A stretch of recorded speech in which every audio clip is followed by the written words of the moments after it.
আসসালামু আলাইকুম ভিউয়ার্স, আমি ফাতেমা মনি বলছি। সবাই কেমন আছেন? আশা করি সবাই আল্লাহর রহমতে ভালো আছেন। আমিও আলহামদুলিল্লাহ ভালো আছি। আমি আর আমার আপু আর বোনের মেয়ে আর আমার ছেলে চারজন মিলে আমরা নিউ মার্কেটে চলে যাচ্ছি। আমরা জ্যামে বসে রয়েছি। জ্যামটা হচ্ছে আজিমপুর বাস স্ট্যান্ডের সামনে। এই তো কোয়ার্টার, আকাশের ওয়েদারটা খুব সুন্দর মাশাআল্লাহ। বৃষ্টি ছিল না, কারণ এখন তো বৃষ্টির কথা বলা যায় না। এই রোদ, এই বৃষ্টি, যাই হোক। দেখেন আমার ছেলে চলে যাচ্ছে মার্কেট, মনে হয় মার্কেট খুব ভালো করে চেনে। কি সুন্দর একা একা আমাকে রেখে চলে যাচ্ছে। আমরা হচ্ছে দাঁড়ায় রয়েছে। আমার বোন হচ্ছে এই যে হাওয়া মিঠাই কিনছে দুইটা, আব্দুর রহমানকে দিতেছে, কয় নাও ভাইয়া নাও। ও বোন, ওর বোন ওকে দিতেছে, ও হচ্ছে নিল। আমরা এখান থেকে তারপরে চলে আসলাম টেইলারে, যেখানে ওই যে ওই ফাতেমার জন্য একটা ড্রেস বানাইতে দিতেছি। এখন বলতেছে ক্যাটালগে দেখেন, ডিজাইন দেখেন। আমরা বললাম আমাদের যে কাপড় অনেক গর্জিয়াস। আর আমার ছেলে বারবার টেইলারের থেকে বের হয়ে যায়, আমি ওকে ধরে নিয়ে আসি, কারণ অনেক মানুষ ছিল। এই যে মাপ নিতেছে।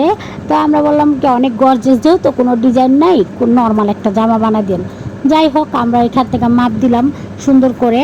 এই যে মামাটা সুন্দর করে মাপ নিতেছে আর আমার ছেলে দেখতেছে। যাই হোক, আমার বোনে আবার, আর ওইখান থেকে আমরা চলে এসে আমার বোনে আবার দেখতেছে।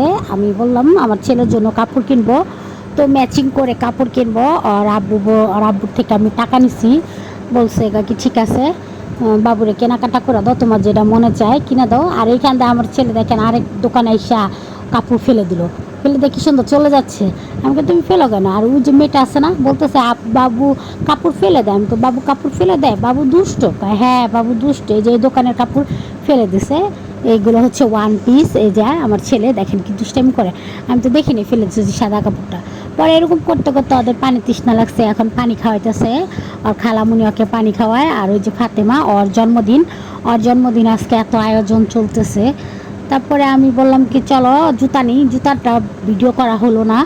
তারপরে এখানে আমার বোনে হচ্ছে ফাতেমার জন্য নিতেছে, ব্যান্ড নিতেছে। এখন ও চাইতেছে ব্যান্ড, এই ড্রেসের লগে ম্যাচ করে ব্যান্ড নিবে। এখন আমি বলছি না, এগুলো ভালো লাগবে না, আর ওইগুলো ছোটো। অত ব্যান্ড কিনে দিছো?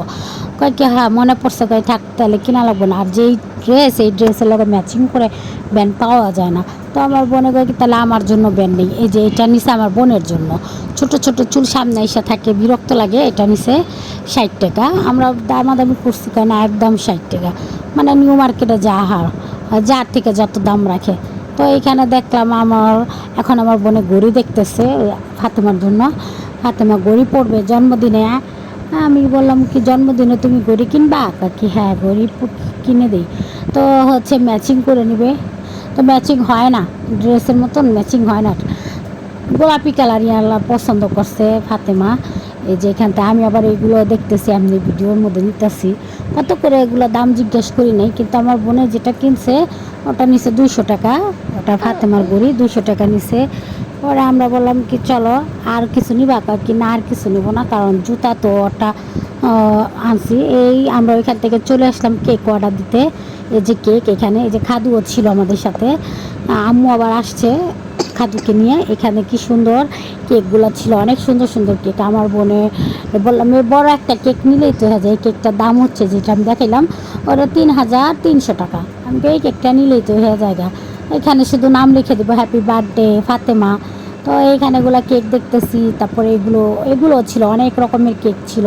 খাদিজা বলে এই কেক সুন্দর। আমি খাদিজাকে বলে জিজ্ঞেস করি কোন কেক খাবো? ও বলে এটা খাবো, এটা খাবো, সবই খাবা না?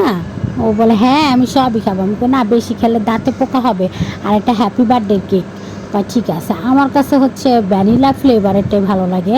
তো আমার বোনে এইখানে কথা বলতেছে, কেক দেখতেছে, আরও কম্পিউটারে তারা দেখাইতেছে। হয়তো অনলাইনে দেখেন, আপনার কোনো পছন্দ থাকলে আমাদেরকে জানান। আমার বোনে চাচ্ছিল কি হালকা লেমন কালার, কিন্তু তারা বলে এই কালার হবে না, কত কিছু কথা। যাই হোক, এটা এরা জানে, আমি জানি না। এটা হচ্ছে লালবাগ চৌরাস্তায় এই কেকের দোকানটা। এখানে চকলেটও পাওয়া যায়। এই চকলেটগুলো 35, 45, 55 এক একটা পিস। তো এগুলো বাহির থেকে আসে। আর এই কেকটা বানাইতে মনে হয় বললো কত যেন 10,000 টাকার মতো নিবে। যাই হোক, এখানে অনেক দাম কেকের। আমি বললাম কি সাদিয়া আপু তুমি বড় কেক অর্ডার দিবা? কি না। যাই হোক, আমরা কেক অর্ডার দিয়ে আসলাম 2 পাউন্ড। তো এখানে হচ্ছে আম্মু আবার লালবাগ চৌরাস্তার পাশে এই যে এই স্টিলের দোকান আছে, এটাকে বলে কেল্লা মাঠ দোকানের নাম। এখানে স্টিলের দোকানে দেখতেছি এই যে এই মগটার দাম 550 টাকা। এটা আমরা হচ্ছে বিসমিল্লা টাউন থেকে নিছি 350 এরকম। তো এই মগটাও সুন্দর, এটাও 550 টাকা লেখা আছে প্রাইস। হ্যাঁ, তো আমার বোনে দেখতেছে কিন্তু সুন্দর নাম, তো হ্যাঁ সুন্দর আছে। পর আরেকটা মগ দেখাবো ফুলের, এটা হচ্ছে ছোটো 350 টাকা। আমি বললাম এটাও সুন্দর। এখানে অনেকগুলো স্টিলের মগ যেগুলোর দেখা মূল্য লেখা আছে এখানে এক একটা।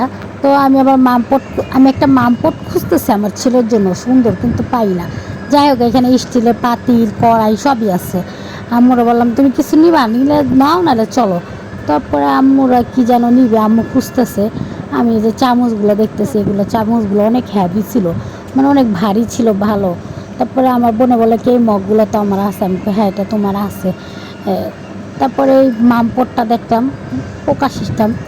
আমি একটা চামচ ফিটার নিয়েছিলাম, কিন্তু আমার আর একটু বড় হলে ভালো হয়। এখন যেহেতু আমার ছেলে মাশাল্লাহ বড়, ও এই মামপটটা 550 টাকা। এই মামপটটাও দেখতাম, কিন্তু আমার এই মামপট আমি খুঁজতেছি না। আমি আরেকটা মামপট আছে ওটা খুঁজতেছি। এই যে এই পারে ওই পারে দোকান, এটা হচ্ছে ওই পারে একটা দোকান। যাই হোক, রাত হয়ে গেছে, আমরা হচ্ছে পুরি খাবো। পুরি খেয়ে তারপর আমরা সাদিয়াপুর বাসা আমি আজকে চলে যাব, কারণ কালকের থেকে কাজ আছে। যে বিরিয়ানির, এটা সাদিয়াপুর বাসায় চলে আসলাম। বিরিয়ানি রান্না হবে গরুর গোস্ত দিয়ে, 5 কেজি চাল, না 4 কেজি চাল, আর হচ্ছে 5 কেজি গরুর গোস্ত। তারপর আমরা রাতে খাই খেতে বসলাম। এই যে রান্না করছিল, অনেক মজা হয়েছিল তরকারিটা। আমি খাইলাম। যে তারপরে ভর্তা ছিল সাথে। সবাই ভালো থাকবেন, আমাদের চ্যানেলের পাশে থাকবেন। আল্লাহ হাফেজ।